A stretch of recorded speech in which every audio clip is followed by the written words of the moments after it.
Assalamualaikum warahmatullahi wabarakatuh. Waalaikumsalam warahmatullahi wabarakatuh. A'udzu billahi minasy syaithanir rajim. Bismillahirrahmanirrahim. Wal 'asri innal insana lafi khusr illa alladzina amanu wa 'amilus shalihat wa tawasaw bil haqqi wa tawasaw bis sabr. Shadaqallahul azim. Saudara-saudara seiman dan sekeyakinan yang berbahagia, seperti yang sama kita maklum, ada satu kesamaan pandangan dari kita bangsa Indonesia tentang agama, yaitu bahwa agama merupakan hal yang mutlak penting dalam kehidupan ini. Baik dasar negara Pancasila maupun Undang-Undang Dasar 45 seperti yang tercantum dalam pasal 29 ayat 2 seharusnya menjadikan merupakan tempat yang subur bagi tumbuh dan berkembangnya kehidupan beragama di negara yang kita cintai ini. Namun dalam kenyataannya tidak semua orang yang mengatakan agama itu penting lalu mau hidup mengikuti aturan agama. Lebih celaka lagi kalau agama hanya sekedar dijadikan lipstik, pemanis bibir, penghias hidup. Agama cuma sekedar seminar, muktamar, kongres atau tulisan besar-besar, tetapi yang tidak pernah terwujud di dalam kehidupan nyata sehari-hari. Oleh karena itu, dalam rangka ikut serta memantapkan kehidupan beragama di negara yang kita cintai ini, pada pertemuan kita kali ini saya akan mencoba menjelaskan bagaimana seharusnya sikap seorang muslim terhadap Islam. Ayat yang saya bacakan di awal tadi merupakan surah terpendek ketiga dalam Al-Quran sesudah surah Al-Kautsar dan surah Al-Ikhlas, di mana Allah Subhanahu wa taala menyatakan, demi masa sesungguhnya manusia pasti berada di dalam kerugian kecuali orang-orang yang beriman, beramal saleh, nasihat menasihati di dalam kebenaran dan nasihat menasihati dengan cara yang sabar. Apabila kita dekati ayat ini, akan segera nampak di dalamnya 4 sikap seorang muslim terhadap Islam. Sikap yang pertama, seorang muslim adalah seorang yang mengimani Islam, amanu, sebagai way of life, sebagai pandangan dalam kehidupan ini. Masalahnya kemudian, bagaimana seorang muslim mengimani Islam sebagai agamanya? Pertama, seorang muslim harus yakin Islam sebagai agamanya adalah satu-satunya agama yang benar. Sikap ini kelihatannya fanatik, tetapi apalagi yang harus dikatakan selain dari bahwa fanatik dalam arti berpegang teguh kepada agama merupakan bagian daripada kehidupan beragama. Sebab hanya dengan fanatik dalam artian itu sajalah orang konsekuen terhadap agamanya sendiri. Dan saya kira merupakan satu sikap yang wajar bahwa setiap penganut suatu agama hanya menganggap dan berkeyakinan agamanya sajalah yang benar. Oleh karena itu, kita bukan tidak setuju dengan ungkapan semua agama benar, bukan tidak setuju dengan ungkapan semua agama baik. Bagi kita kalimat itu belum merupakan kalimat yang sempurna. Semua agama benar bagi penganutnya masing-masing. Semua agama baik bagi penganutnya masing-masing. Kalau seorang muslim sudah berkeyakinan bahwa semua agama baik, maka bukan saja tidak diajarkan tetapi malah bertentangan dengan tuntunan Al-Quranul Karim. Kita lihat misalnya dalam surah Ali Imran ayat 19. Allah menyatakan, inna dina indallahil Islam. Agama yang diridhoi Allah itu hanya agama Islam. Selanjutnya dalam Ali Imran 85 Allah menjelaskan, wa may yabtaghi ghairal islami dinan fala yuqbala minhu fahuwa fil akhirati minal khasirin. Orang yang mencari agama selain daripada Islam, maka agamanya tidak akan diterima dan di akhirat nanti dia akan termasuk ke dalam golongan orang-orang yang merugi.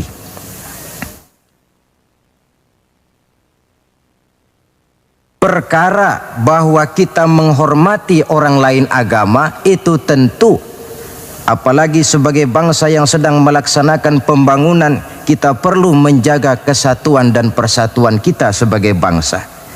Tetapi menghormati orang tidak identik dengan menghormati agamanya. Satu hari, saudara-saudara, ketika Rasulullah Sallallahu Alaihi Wasallam sedang berkumpul dengan para sahabat, lewatlah serombongan orang mengusung jenazah. Rasul berdiri, sahabat ikut berdiri. Ketika jenazah sudah lewat, seorang sahabat memberitahu, ya Rasul, yang tadi diusung orang itu jenazah Yahudi. Kenapa Tuhan berdiri memberikan hormat sampai kita juga ikut berdiri? Jenazah Yahudi, kata Rasul. Iya. Orang bukan itu. Ya orang, kalau orang sih. Nah, kalau kau lihat orang diusung macam itu berdiri, sudah mati sekalipun masih diberikan penghormatan. Tetapi itu manusianya. Perkara agama kita dibatasi oleh ayat lakum dinukum waliyadin. Bagi Tuhan agama Tuhan, bagi kami agama kami. Tuhan silahkan melaksanakan agama Tuhan, kami akan melaksanakan agama kami. Kami hormati Tuhan, Tuhan juga hormat kepada kami. Persilahkan melaksanakan ajaran agama tanpa perlu menyampaikan agama kepada orang yang sudah beragama. Inilah sikap yang perlu ditegakkan agar kita jangan ngambang di dalam kehidupan beragama dengan memandang semua agama sama saja, semua agama benar, yang pada akhirnya kita tidak akan punya prinsip di dalam memegang teguh ajaran agama kita. Yang kedua, dalam rangka mengimani Islam, seorang muslim harus yakin dan berpandangan bahwa Islam sebagai agamanya adalah agama untuk seluruh manusia. Kalau Nabi Nuh diutus oleh Allah cuma untuk kaumnya saja, Nabi Ibrahim pun untuk umatnya saja, Nabi Musa demikian pula, Nabi Isa pun begitu. Tetapi Nabi Muhammad sallallahu alaihi wasallam diutus oleh Allah Subhanahu wa taala untuk seluruh umat manusia. Kita baca dalam surah Al-Anbiya ayat 107, Allah Subhanahu wa taala menyatakan, "Wa ma arsalnaka illa rahmatan lil alamin." Kami tidak mengutus engkau wahai Muhammad melainkan untuk menjadi rahmah bagi seluruh alam. Dewasa ini, saudara-saudara, kita melihat timbulnya gejala di mana orang menganggap seolah-olah agama itu barang impor. Islam katanya kiriman Arab. Buktinya Quran bahasa Arab, hadis bahasa Arab, sholat menggunakan bahasa Arab. Nah, akibat timbulnya pemikiran semacam ini, mulai nampak gejala orang menghindarkan diri daripada Islam.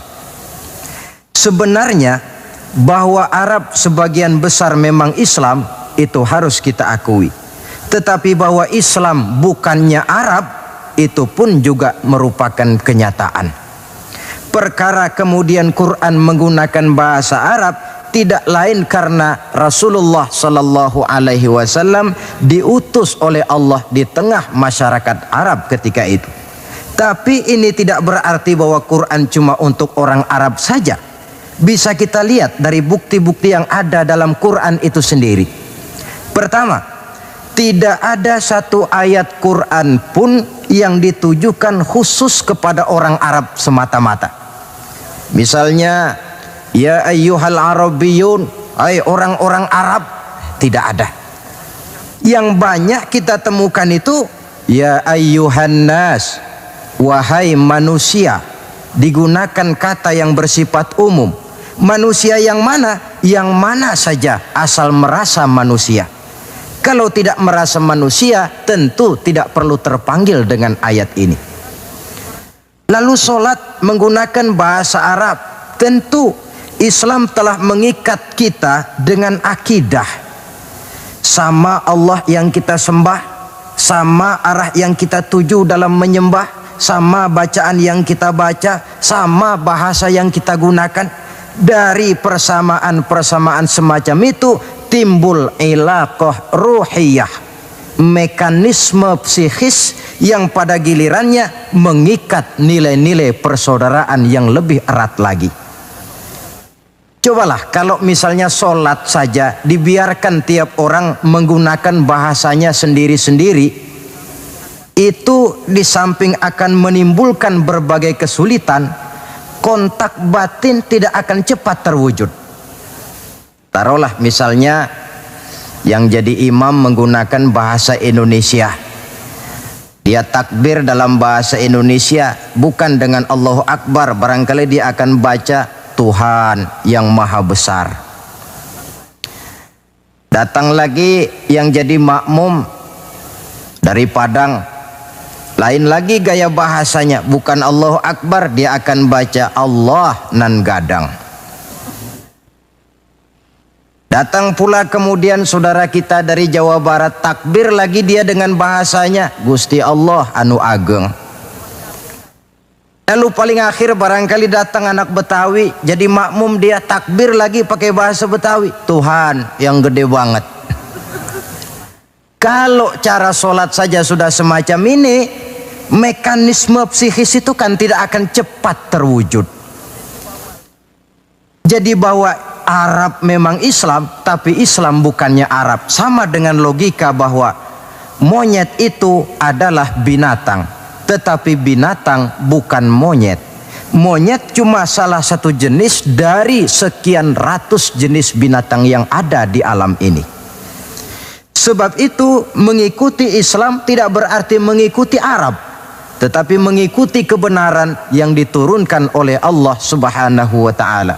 Maka seorang muslim harus yakin Islam adalah agama untuk seluruh manusia.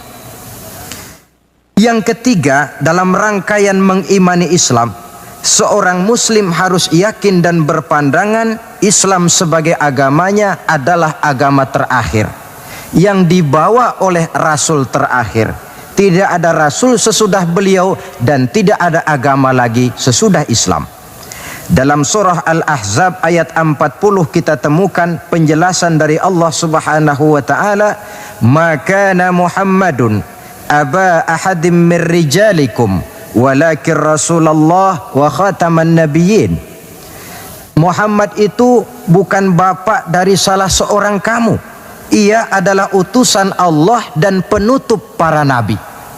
Sebagai konsekuensi daripada ini ialah bahwa jikalau di zaman sekarang ini ada orang mengaku menjadi nabi, ada orang mengaku menjadi rasul, biar serbannya besar, biar jubahnya hebat, biar jenggotnya nyengser sampai ke bawah, biar bahasa Arabnya fasih, mengaku dia menjadi rasul, kita wajib untuk tidak percaya. Sekali lagi, kita wajib untuk tidak percaya. Ini sebagai konsekuensi bahwa kita yakin Islam agama terakhir.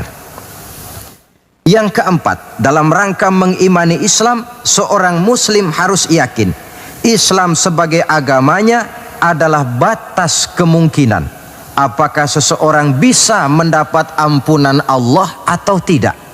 Dengan kata lain, Islam adalah batas antara sorga dan neraka. Ada orang yang tidak terlalu simpati kalau kita memvonis masalah agama dengan sorga dan neraka. Tetapi sebenarnya memang itulah hakikat daripada kehidupan beragama. Itulah terminal akhir. Agama itu masalah halal dan haram, masalah benar dan salah. masalah hak dan batil, dan pada penghujungnya masalah sorga dan neraka. Dalam Islam artinya dalam tauhid. Dalam tauhid artinya dalam daerah kemungkinan memperoleh ampunan. Di luar Islam, di luar tauhid. Di luar tauhid, syirik. Sedangkan syirik merupakan dosa yang tidak berampun. Kita baca dalam surah An-Nisa ayat 48 yang diperkuat pada surah yang sama ayat 116. Allah menjelaskan, innallaha la yaghfiru ayyushraka bihi syai'a wa yaghfiru ma duna dzalika liman yasha. Allah tidak akan memberikan ampun kepada orang yang menyekutukannya dengan sesuatu, tapi Allah akan mengampunkan dosa yang selain itu bagi orang yang dikehendakinya. Jadi yang namanya dosa, sepanjang tidak syirik, sepanjang orang tidak menyekutukan Allah, bagaimanapun besarnya dosa, masih dalam batas-batas kemungkinan memperoleh ampunan Allah. Kalau sudah di luar tauhid, jatuh kepada syirik, sudah di luar jangkauan kemungkinan untuk mendapatkan ampunan dari Allah Subhanahu wa ta'ala. Saudara-saudara seiman dan sekeyakinan,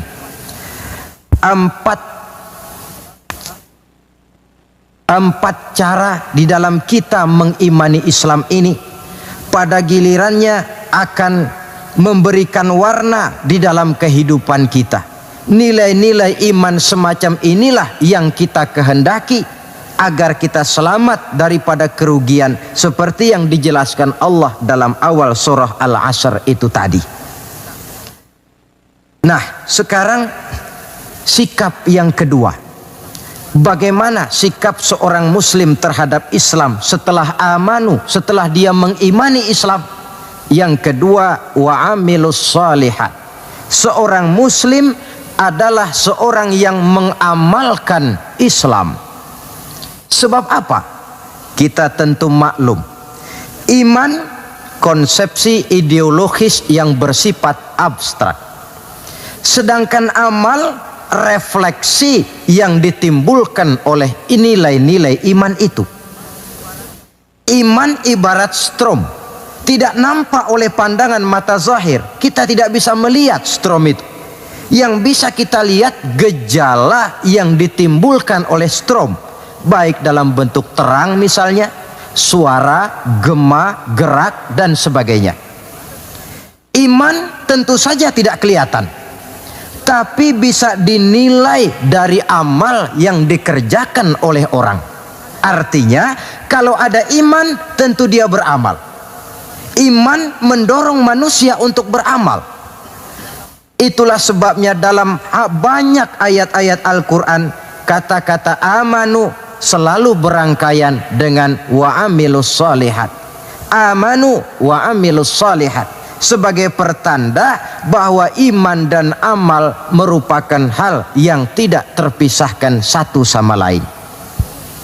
Nah, untuk bisa hidup mengamalkan Islam, tentu harus didahului dengan mengilmui Islam. Sebab bagaimanapun juga mengamalkan Islam tanpa didasari oleh mengilmui Islam, maka besar kemungkinan amaliyah kita akan sia-sia adanya. Yang akan rugi tentu kita sendiri. Oleh sebab itu, setelah mengimani Islam, kita berkewajiban mengamalkan Islam dengan didahului oleh pengetahuan tentang Islam. Jangan sampai seperti yang nampak banyak sekarang ini, di mana orang memandang Islam itu seperti orang buta mengenal gajah. Ini yang barangkali dalam istilah para sosiolog disebut dengan frame of reference, kacamata pandangan yang salah. Ada 3 orang buta dilepas ke kebun binatang, disuruh kenal gajah. Saya yakin laporannya pasti lain-lain.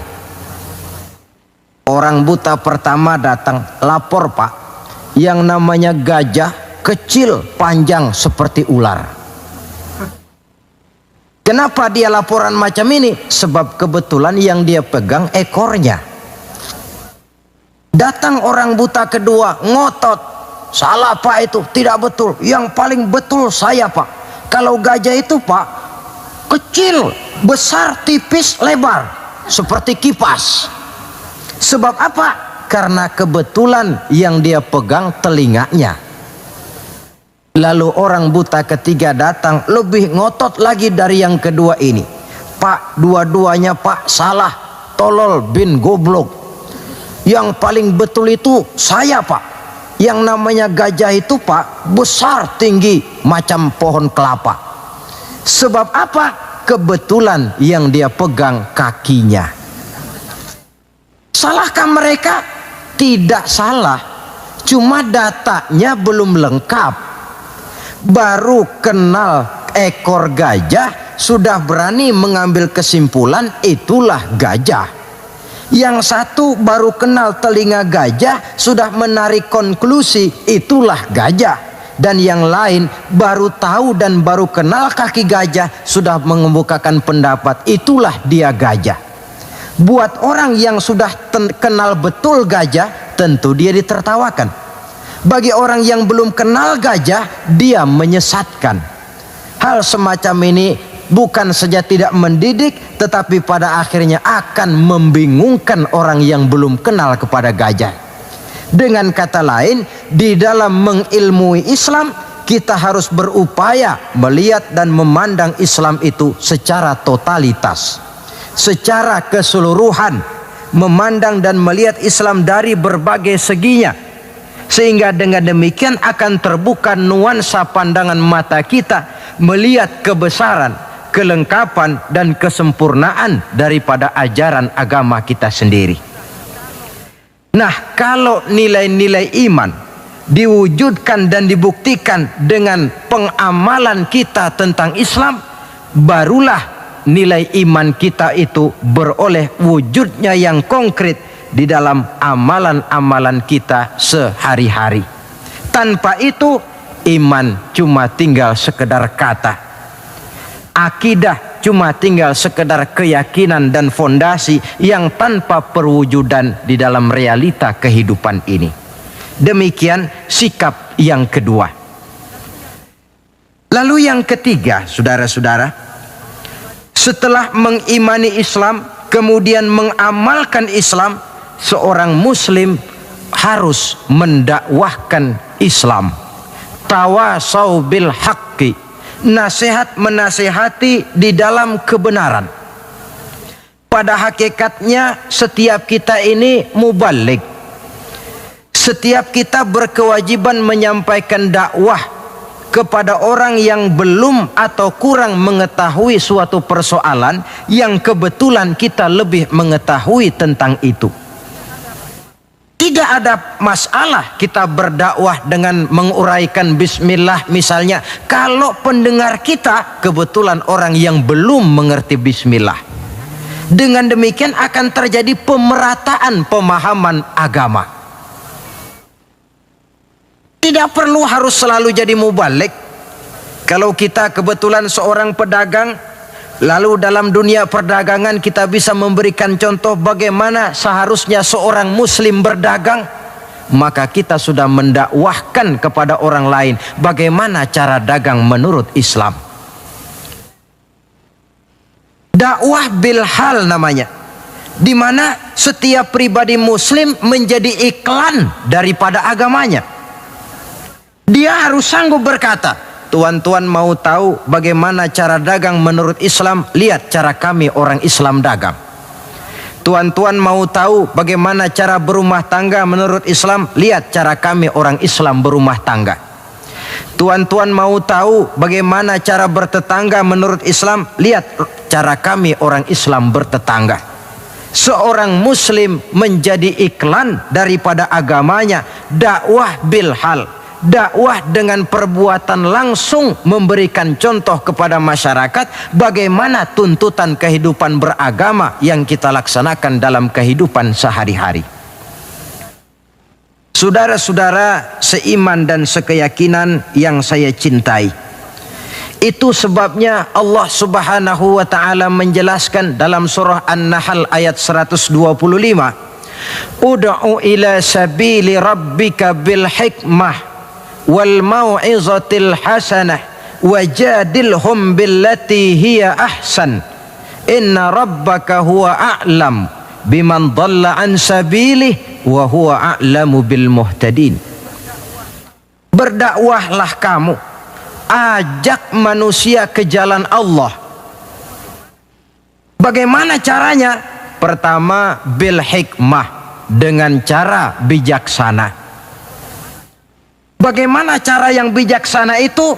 Baik Al-Quran maupun As-Sunnah banyak menjelaskan pola-pola kebijaksanaan dalam pelaksanaan dakwah.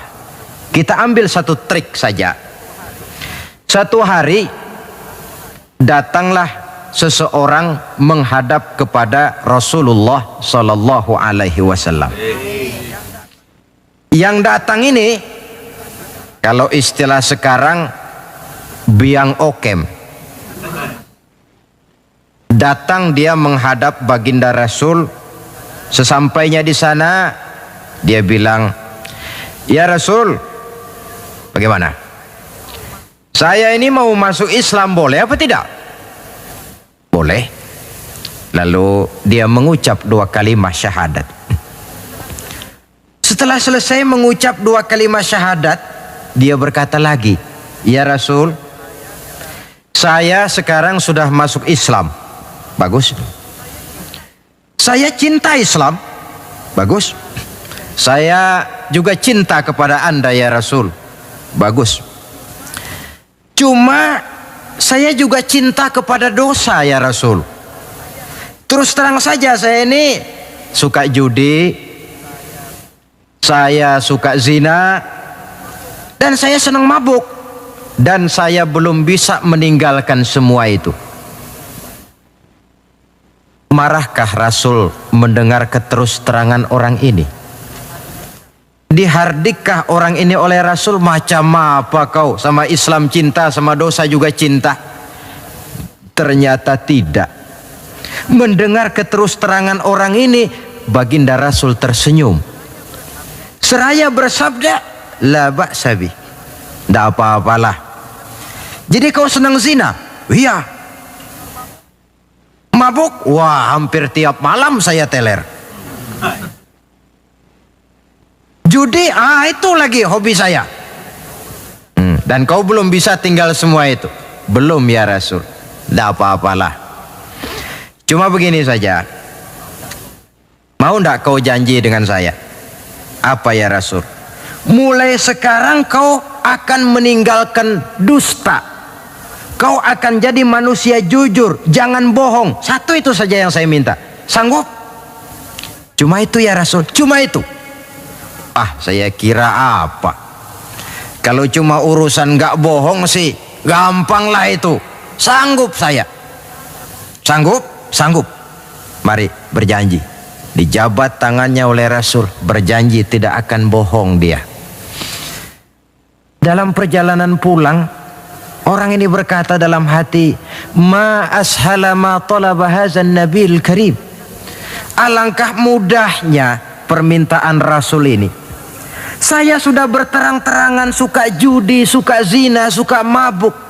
Tidak disuruhnya meninggalkan semua itu, cuma diminta jangan bohong saja. Dia kira orang nggak bohong itu gampang.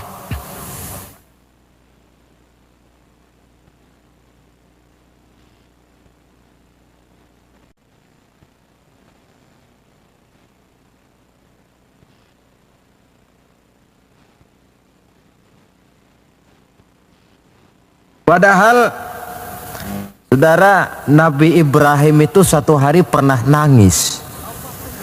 Allah tegur Ibrahim, "Kenapa nangis kamu ini?" Kata Nabi Ibrahim, "Ya Allah, bagaimana saya tidak nangis? Saya ingat-ingat Nabi Adam itu dosanya cuma 1, tidak boleh makan buah khuldi, dia makan. Kau begitu murka, kau usir dia dari surgamu. Saya ini ya Allah, seumur hidup saya pernah 3 kali bohong. Bagaimana saya mengharap surgamu?" Itu yang bikin saya nangis. 3 kali seumur hidup, 3 kali bohong. Nabi Ibrahim nangis. Kita ini 1 hari 17 kali bohong, nyengir aja, gak ada nangisnya.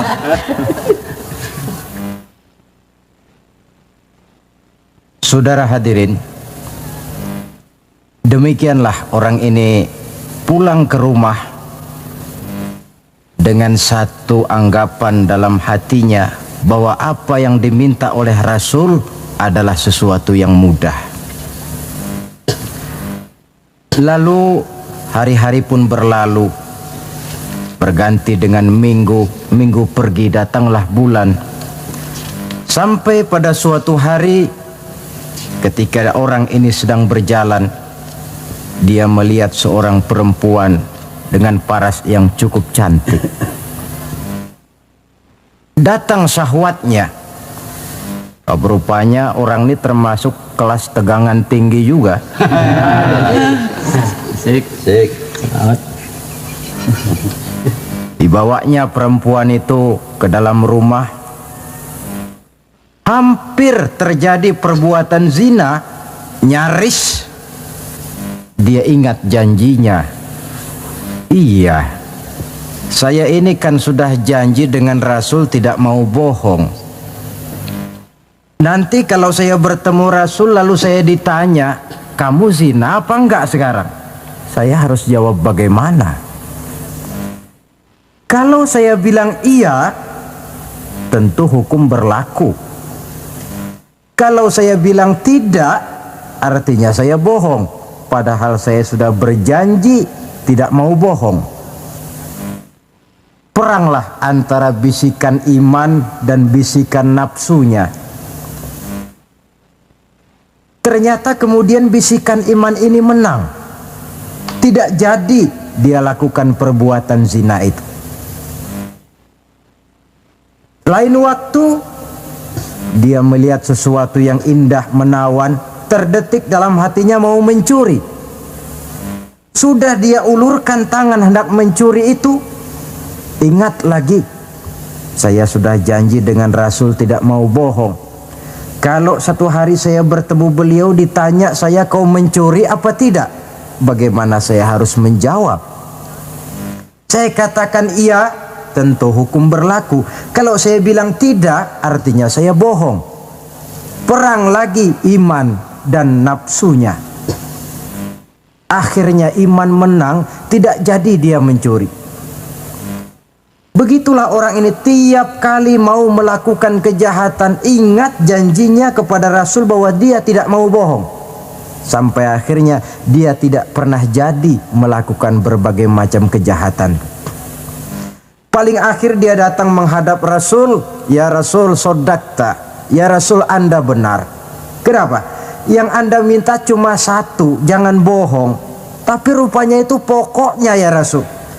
Saya ternyata tidak berkutik. Sampai paling akhir dia menjadi salah seorang sahabat yang terbaik dari baginda Nabi. Sebab apa?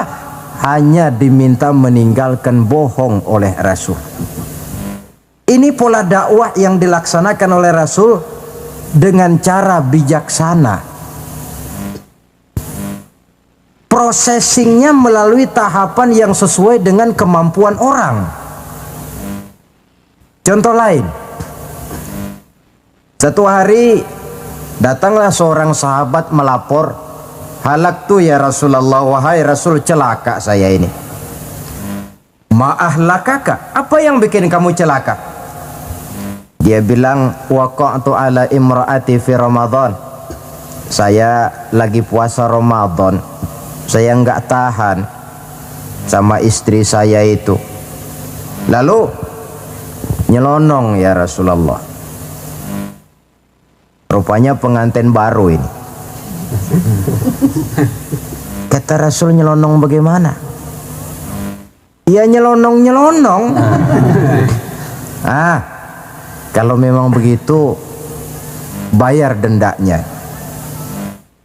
Apa dendanya ya Rasul? Bebaskan budak. Waduh, saya tidak punya budak ya Rasulullah. Tidak punya. Puasa, 2 bulan berturut-turut. Ya Rasul, tidak kuat saya. Tidak kuat. Tidak kuat, jangankan yang 2 bulan, yang sebulan aja nyelonong. Bagaimana yang 2 bulan, saya tidak sanggup ya Rasul. Kalau memang tidak sanggup juga, beri makan 60 fakir miskin, 1 orang 1 mud. Ya Rasul, jangankan memberi makan 60 fakir miskin, istri saya ini di rumah 1 hari masak, 3 hari libur. Saya ini orang susah.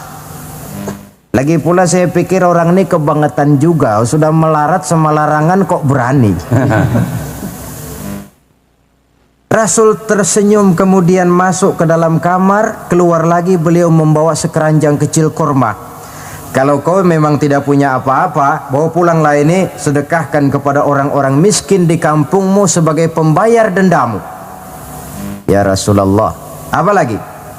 Di kampung saya itu yang paling miskin saya. Bukan main.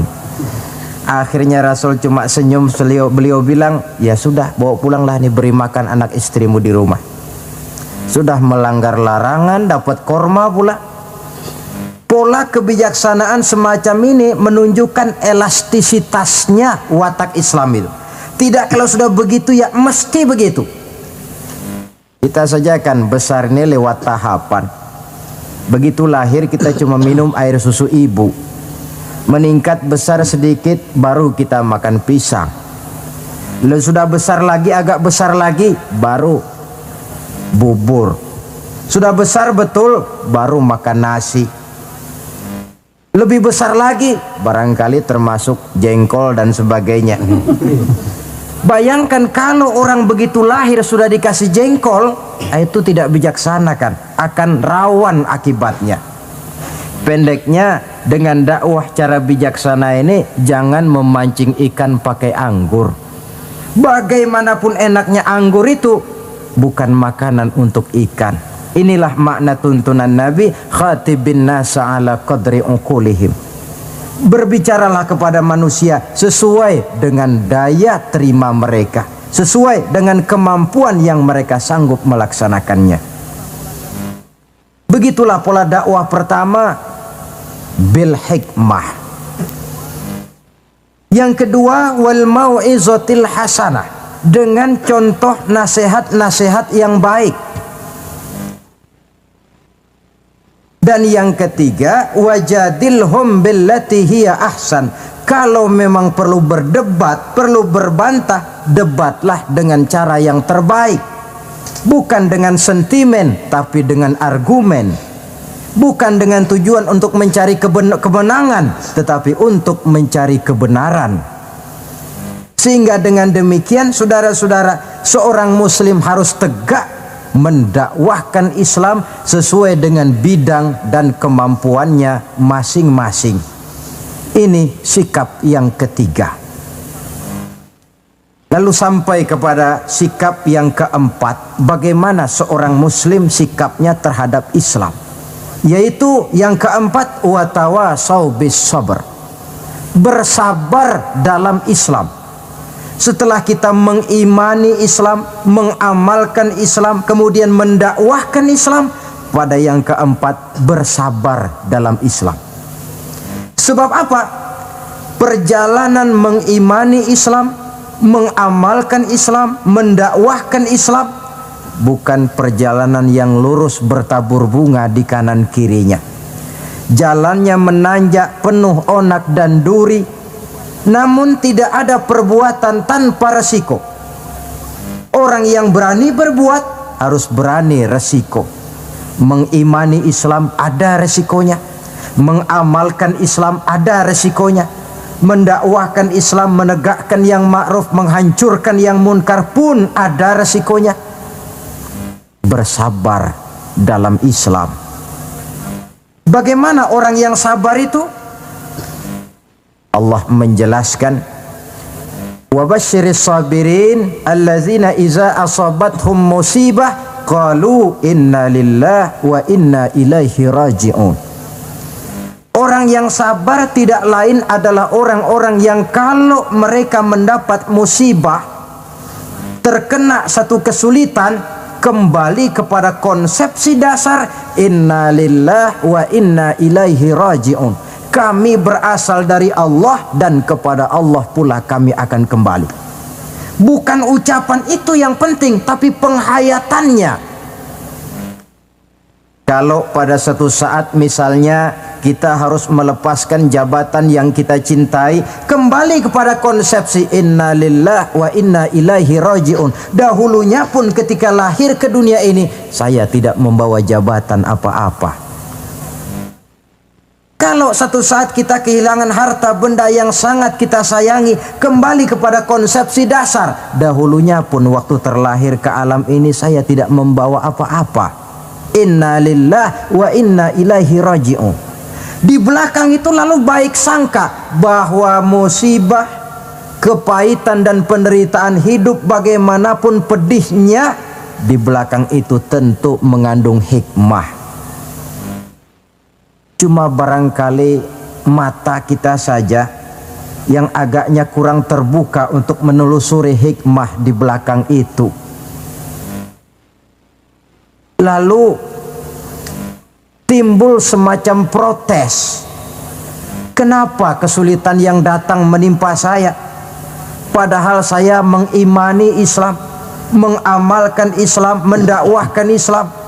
Kenapa mesti kesulitan yang saya hadapi? Timbul protes dalam hati. Padahal hikmah di belakang itu tentu ada. Dan setiap muslim menghadapi bagaimanapun besarnya kesulitan, dia harus tetap husnuzon, baik sangka kepada Allah, dengan satu keyakinan di belakang setiap kesulitan mesti ada hikmahnya. Dahulu ada seorang petani, dia selesai bekerja di ladang, istirahatlah dia, tidur di bawah pohon beringin. Di sebelah pohon beringin ini ada pohon labu. Sambil tidur-tiduran dia berpikir, kalau saya lihat-lihat Tuhan ini tidak adil, katanya. Masa pohon beringin pohonnya besar, buahnya kecil. Lalu pohon labu pohonnya kecil, pohonnya kecil, kok buahnya besar. Ah, Tuhan bukan arsitek ulung ini. Tidak adil ini. Mestinya supaya enak dilihat itu, beringin yang pohonnya besar, buahnya besar sebesar buah labu. Lalu pohon labu yang pohonnya kecil, buahnya kecil-kecil sajalah sebesar buah beringin. Baru adil rasanya itu. Nah, apa yang terjadi? Rupanya Allah tidak membuktikan kebesarannya. Baru saja selesai dia berpikir Tuhan tidak adil, jatuh sebutir buah beringin tepat menimpa hidungnya. Dia terkejut. Astagfirullahalazim, katanya. Kalau begitu Allah itu benar-benar adil. Coba kalau buah beringin sebesar buah labu, lalu barusan jatuh menimpa hidung saya, rasanya sudah tidak karu-karuan potongan muka saya ini.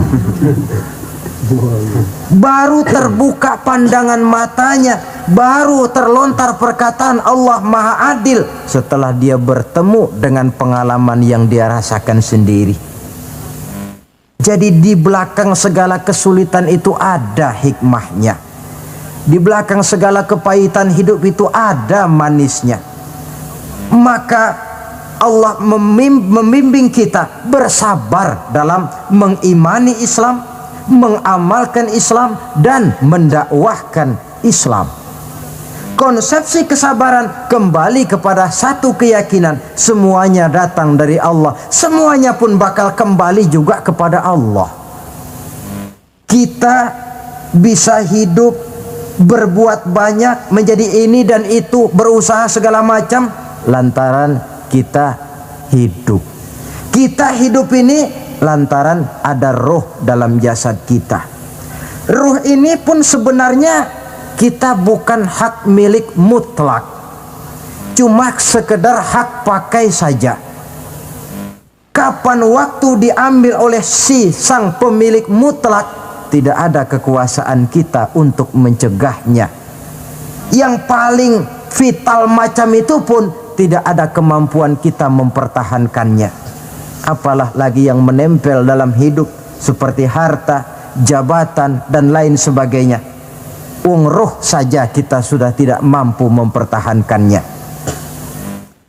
Saudara hadirin yang berbahagia, maka keuntunganlah yang akan diperoleh bagi mereka yang sabar, tabah, ulet dan tahan uji menghadapi segala macam ujian dan cobaan di dalam dia mengimani, mengamalkan dan mendakwahkan Islam.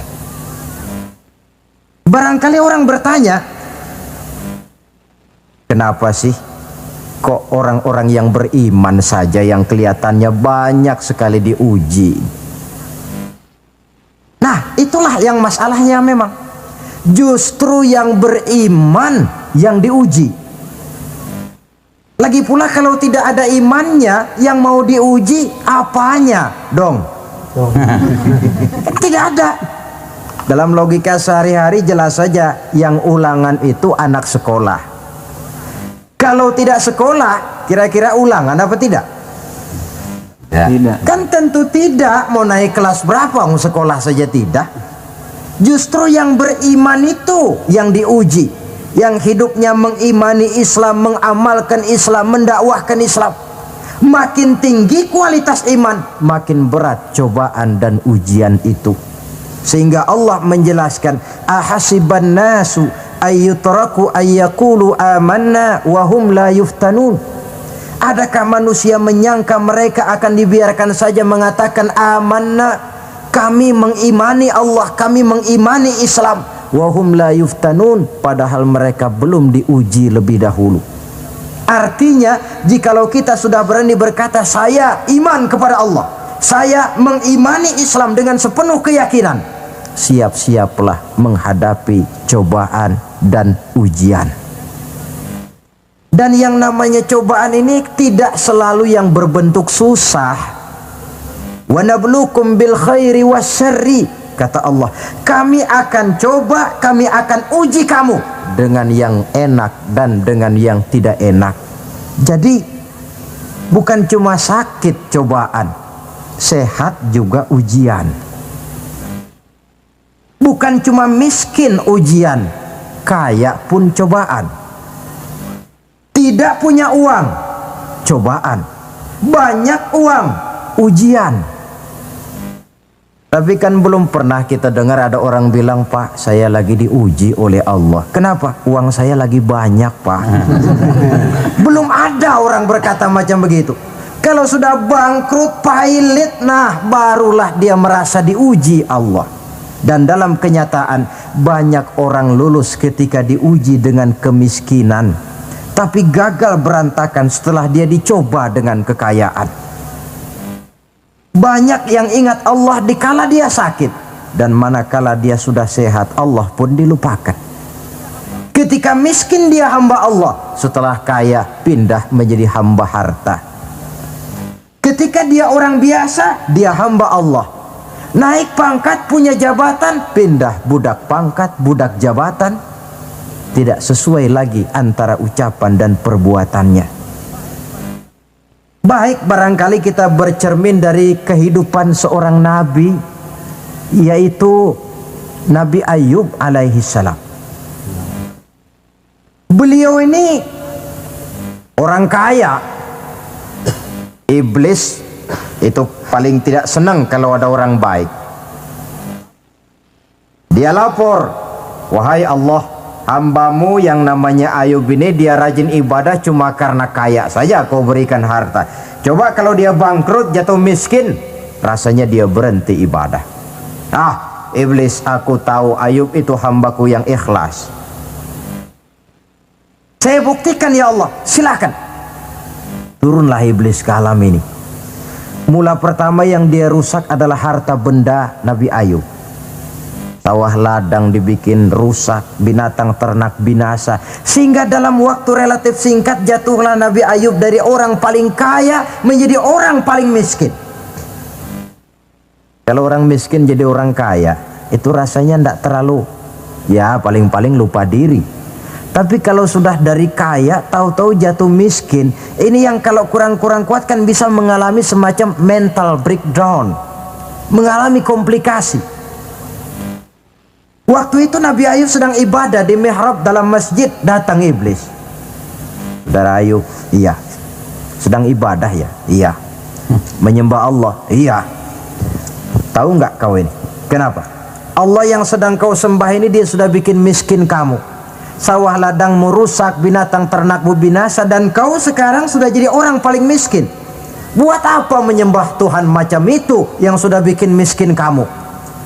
Inilah iblis ini, kepada Nabi Ayub bicaranya lain, kepada Allah bicaranya lain. Kata Nabi Ayub, benar itu. Benar. Sawah ladang saya rusak. Iya. Binatang ternak saya binasa. Iya. Dan saya sekarang jadi orang paling miskin. Betul.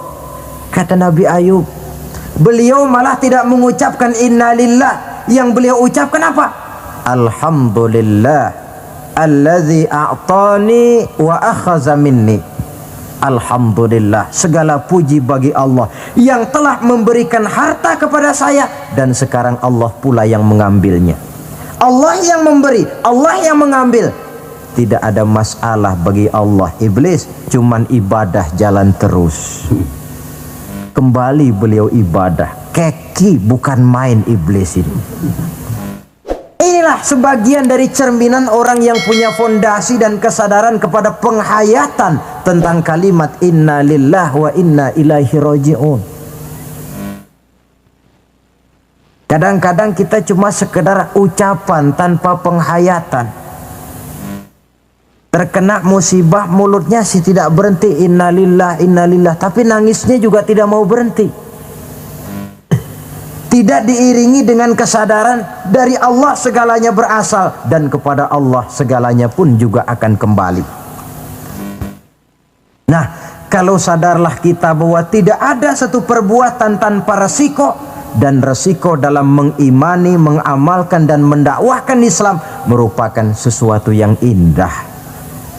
Yang kalau kita hadapi dan kita modali dengan sabar, tentu buahnya akan nikmat kita rasakan dalam perjalanan hidup ini. Tanpa kesabaran, maka boleh jadi usaha kita pun akan sia-sia. Bukankah Imam Ali karramallahu wajhah pernah mengatakan, haqqun bila nizamin yaghlibuhul batil binizamin. Kebenaran yang tanpa nizam, tanpa kesabaran, tanpa taktik dan strategi dapat dengan mudah dihancurkan oleh kebatilan yang menggunakan taktik dan strategi. Tentu kita menginginkan nilai-nilai Islam ini tegak di masyarakat, tapi ini merupakan processing yang bukan seperti orang makan pisang. Hari ini dimakan, hari ini kenyang, dan hari ini juga kadang-kadang bisa keluar lagi. Perjuangan menegakkan nilai-nilai Islam ini satu proses yang panjang. Seperti juga telah dijelaskan oleh kehidupan perjuangan Nabi, para sahabat, dan selanjutnya. Tidak merupakan satu proses yang sekali jadi. Itu sebabnya ditutup surah Al-Asr ini dengan kalimat tawasau bis sabr. Hendaknya bersabar kita di dalam menegakkan sikap yang dituntut dalam surah Al-Asr itu tadi. Saudara-saudara hadirin yang saya hormati, dengan demikian 4 sikap telah saya kemukakan. Dari 4 sikap ini ternyata seorang muslim dituntut untuk menjadi pengiman Islam, pengamal Islam, dan pengawal Islam, dengan motif sabar sebagai landasan daripada perjuangan kita mengimani, mengamalkan dan mengawal Islam dengan pelaksanaan dakwah yang sesuai dengan bidang dan kemampuan kita masing-masing. Yang kita harapkan tentunya bahwa nilai-nilai keimanan kita ini mewarnai kehidupan dan menjadi warnanya hidup. Saya kira pun pembangunan akan lebih berhasil, Pancasila akan lebih aman di negara ini kalau dijaga dan dikawal oleh orang-orang yang teguh memegang agama dengan segala konsekuensinya. Mengimani agamanya dan iman itu menjadi warnanya kehidupan. Dengan kata lain, kalau iman ini sudah ikut kemanapun kita pergi dan dimanapun kita berada, itu sebenarnya sumber etika otonom. Bukankah satu bangsa yang baik selalu terdiri dari masyarakat yang baik? Masyarakat yang baik terdiri dari warga yang baik. Warga yang baik terdiri dari keluarga yang baik. Dan keluarga yang baik terdiri dari pribadi yang baik. Nah, pribadi akan menjadi baik kalau dia dikontrol oleh nilai keimanannya. Sebab apa? Puncak keimanan yang tertinggi sebenarnya tidak lain manakala seseorang sudah merasakan kehadiran Allah dekat dalam hidupnya. Kalau itu sudah dimiliki, apalagi yang lebih mampu mengontrol kita, merasakan kehadiran Allah dekat dalam hidup. Sebab itu sebagai akhir, bawalah iman ini kemanapun kita pergi dan dimanapun kita berada. Kadang-kadang iman kita ini kan cuma sekedar penunggu rumah. Pegawai negeri mau ke kantor, imannya ditaruhnya di lemari. Sudahlah iman, kau tidak ikut ke kantor. Kalau kau ke kantor nanti aku nggak bisa korupsi. Pedagang ke pasar, iman ketinggalan di rumah. So kalau iman dibawa ke pasar, katanya timbangannya tidak bisa curang. Tertinggallah iman itu di rumah. Iman yang tertanam dalam hati menimbulkan etika otonom. Dan etika otonom membuat manusia selalu merasakan kehadiran Allah dekat dalam hidupnya. Kemana lagi tempat kita hendak melakukan kesalahan kalau Allah menjadi daya kontrol yang paling efektif di dalam kehidupan. Inilah yang kita bicarakan pada pertemuan kita kali ini. Semoga Allah memberikan kekuatan kepada kita. Amin. Untuk hidup tegak mengimani Islam, mengamalkan Islam, mendakwahkan Islam, dan bersabar di dalam Islam. Saya akhiri dengan satu ungkapan. Wa qad yurja li jarhi sayfi bur'un wala bur'u lima jarahal lisan. Kalau pedang lukai tubuh, masihkan ada harapan sembuh. Kalau lidah lukai hati, kemana obat hendak dicari. Untuk itu saya mohon dibukakan pintu maaf yang sebesar-besarnya. Semoga yang saya sampaikan ini ada manfaatnya. Usikum wa iyaya bitaqwallah. Aqulu qawli hadza. Wassalamu alaikum warahmatullahi wabarakatuh. Waalaikumsalam.